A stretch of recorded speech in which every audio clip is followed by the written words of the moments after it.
All right, I'm gonna give you 2 ways to hit a knee crusher from an open guard position. Now for the first one, what I wanna do is I'm going to get a nice deep hook on the far thigh as I start working off to the outside. Now ideally I need to clear this leg, so again, I can kind of step back. As I start taking this step, I'm gonna hug this thigh nice and deep.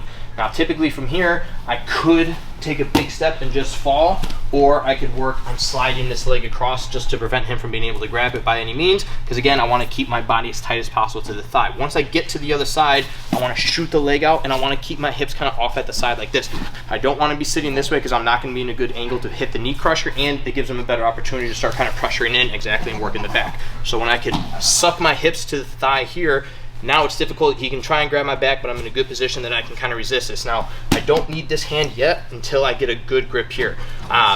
If I need the help with this hand to pull this leg down, then it has to come into play. If I'm able to keep the hand posted and just throw my leg over the top, even better. Once I've got this leg over the top, I'm gonna take my other leg and just look to bring it up. If you're flexible enough to go like a full figure 4, awesome. Otherwise, if I can just simply crisscross my feet, keep this nice and tight, I'm gonna keep my hips close, I'm gonna start pulling my legs together. You're gonna get a nice little knee crusher there to again make the knees feel like it's going to explode. Again, if I do need to use my other hand, it's gonna be to pull the ankle down enough so that I can get the outside leg over first. Crisscross applesauce, pressure in, and we get the knee crusher. Now the second option is just from staying vertical and not really coming off to the side at all. I'm going to attack this leg, so typically what I want to do with this one, again, I need to clear this foot off my hip. I'm still going to kind of stay focused on this one. I can even pressure my shin in just so that this hip isn't an issue. I want to clear this leg.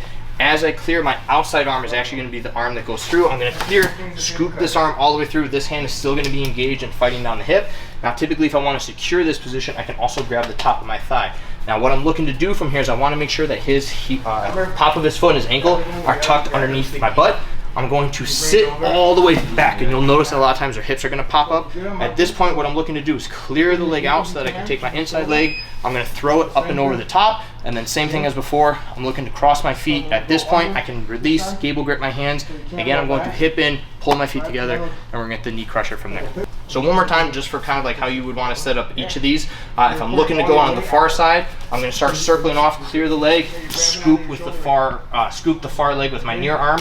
I'm either going to just step over. Ideally, I would prefer to slide so that again I can keep it nice and tight. I'm going to plop down to the right next to their hip, grab the ankle, swing my outside leg up and over, crisscross my feet, we hip and squeeze, and we get the knee crusher there.